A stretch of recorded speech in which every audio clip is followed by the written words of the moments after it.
ETF index mutual funds నేర్చుకుని stock మార్కెట్లో రాణించాలనుకుంటున్నారా? వెంటనే ఈ నెంబర్కి కాల్ చేయండి.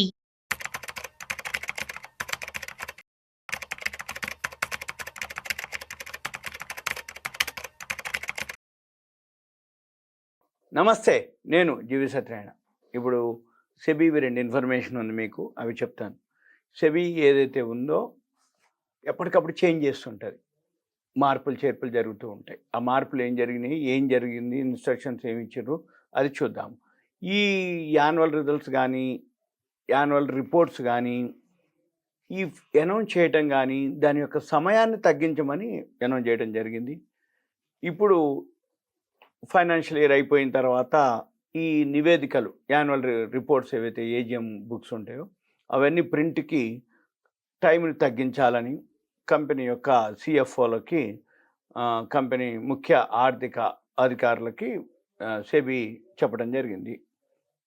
అయితే ఈ ఆర్థిక ఫలితాలు, పూర్తి వార్షిక నివేదికలు మధ్య కాల వ్యవధిని తగ్గించాలని చెప్పిన తర్వాత, అంటే ఇదేంటిది అంటే మదుపరులు, ఇన్వెస్టర్ల యొక్క విశ్వాసాన్ని పెంచడమే లక్ష్యంగా సెబీ ఆదేశాలు ఇవ్వటం జరిగింది.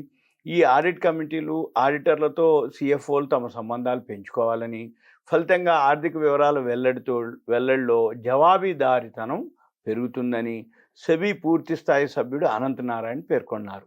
ఈ కంపెనీల ఆర్థిక వ్యవహారాలకు సంబంధించి ప్రజల్లో విశ్వాసం నెలకొనేలా చూడటం సిఎఫ్ఓల పాత్ర చాలా కీలకమని ఆయన అభిప్రాయపడ్డారు. ఈ టీసీఎఫ్ఓ నెక్స్ట్ జన్ 2025 కార్యక్రమంలో పాల్గొన్న నారాయణ్ మూలధన సమీకరణలో ఇటీవల ధోరణులు, అవకాశాలు, ఎదురవుతున్నటువంటి ముప్పులు, స్థిరమైన మూలధన వృద్ధి కోసం నిబంధనలను అనుసరించాల్సినటువంటి ప్రాముఖ్యతను వివరించారు. ఈ ప్రస్తుతం వార్షిక ఫలితాలు ఏవైతున్నాయో పూర్తి ఆర్థిక సంవత్సర నివేదిక ప్రచురణ మధ్య 70 నుంచి 140 రోజులు అంతరం ఉంటుంది.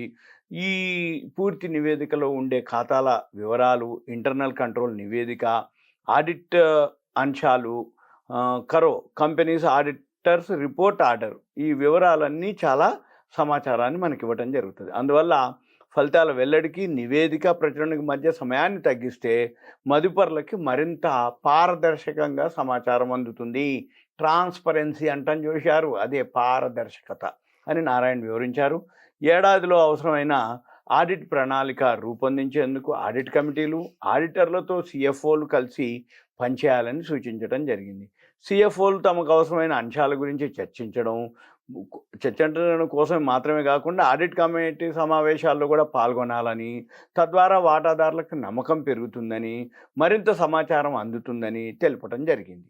సిఎఫ్ఓలు ఒకప్పుడు సమాచారాన్ని భద్రపరిచే స్థాయి నుంచి ప్రస్తుతం విలువను పెంచే స్థాయి సృష్టికర్తగా మారారని వెల్లడించడం జరిగింది. ఇది సెబీ కొత్త రూలు.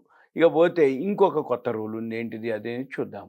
ఈ సెబీ ఏదైతే ఉందో ఇప్పుడు లేటెస్ట్గా మనకి ఎక్స్పైరీ డే ఏదైతే ఉందో, ఎన్ఎస్సి ఒకరోజు ఉంటుంది, బిఎస్సి ఒకరోజు ఉంటుంది.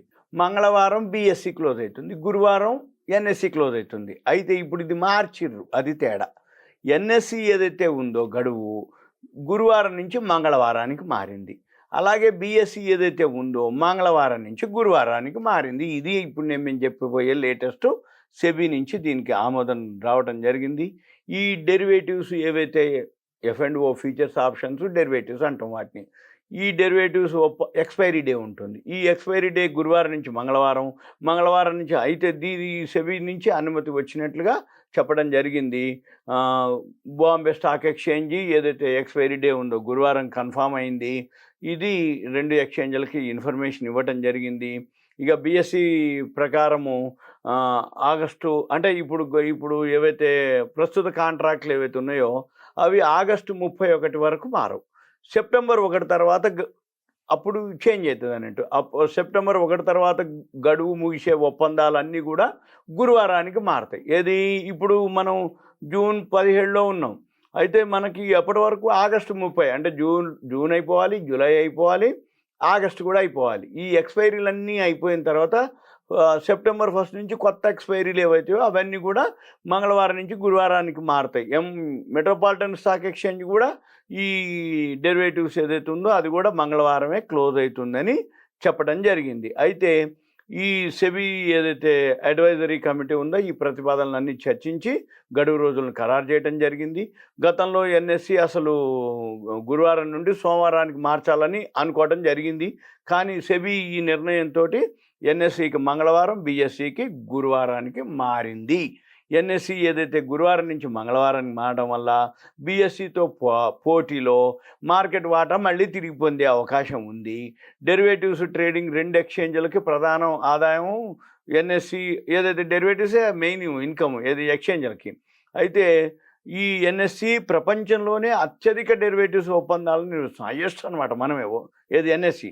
ఇక బిఎస్సిలో ఈ 2025 ఆర్థిక సంవత్సరం మొదటి 6 నెలలలో ఈక్విటీస్ టర్న్ ఓవర్ 7,766 కోట్లకి, అది ఓకే. అంటే బిఎస్సి ఈ మధ్యనే కాబట్టి కొంచెం తక్కువ ఉంటుంది.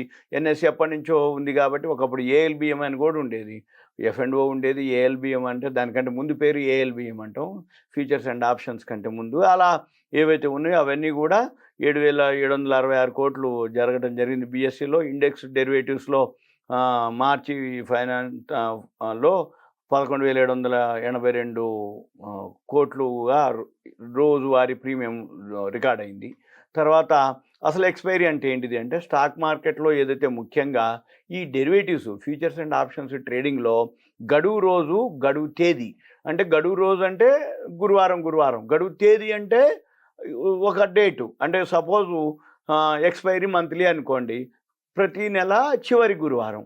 తారీఖు వచ్చేటప్పటికి 1 తారీఖు 30 తారీఖు అనేది లేదు, 26 రావచ్చు, 28 రావచ్చు. ఆ తారీఖు అనేది డెరివేటివ్ అనమాట. దాన్ని ఫ్యూచర్స్ అండ్ ఆప్షన్స్లో ఏదైతే ఉందో దాన్ని అనమాట. అయితే దాంతో ఆ ఒప్పందం అనమాట, ఆ విలువ ఆధారంగా లాభం కానీ నష్టం కానీ డిసైడ్ అవుతుంది. అయితే ఆ రోజే ఎక్స్పైరీ క్లోజ్ అవుతుంది. ఎక్స్పైరీ అంటే ఆ రోజుతోటి ముగుస్తుంది అని అర్థం. అయితే ఆ రోజు తర్వాత ఇక ఆ మంత్ ఎక్స్పైరీ. ఇప్పుడు సపోజ్ మనం జూన్ 17లో ఉన్నాం, లాస్ట్ గురువారం ఏదైతే ఉందో దాంతో అనమాట. మళ్ళీ శుక్రవారం వచ్చింది అంటే జూలై ఎక్స్పైరీకి పోతుంది, చివరి గురువారం తర్వాత వచ్చే శుక్రవారానికి. అంటే ఏంది విక్రయించడం అంటే, సింపుల్గా చెప్పాలంటే గడువు తేదీ ఏదైతే ఉందో ఎక్స్పైరీ డేటు, అది చెల్లుబాటు అయ్యే రోజు లాస్ట్ రోజు ఎక్స్పైరీ డే అంటాం. ఉదాహరణకు ఒక కంపెనీ షేర్ మనం ఏదైనా కొన్నా, అమ్మినా, ఒక ఆప్షన్ కొన్నా, ఫ్యూచర్ కొన్నా, అమ్మినా, అవన్నీ కూడా ఆ రోజుతోటి ముగుస్తుంది అనమాట. అయితే అది లాభం రావచ్చు, నష్టం రావచ్చు, మీకు ఎలా అయినా జరగవచ్చు. మీరు ఆప్షన్ కొన్నారు, పెరిగింది, క్లోజ్ అయిపోద్ది అంటే ఆ డిఫరెన్స్ మీకు ఇస్తారు. ఫ్యూచర్ కొన్నారు, తగ్గింది, ఆ మార్జిన్, ఆ లాస్ ఏదైతే ఉందో తీసుకొని మీ అకౌంట్కి ట్రాన్స్ఫర్ పెడతారు. మళ్ళీ కొత్త ఎక్స్పైరీకి కొత్తది. ఇదంతా మీకు ఒక awareness, education, information, knowledge purpose మాత్రమే. ఓకే, ఉంటా. Thank you. సెలవు.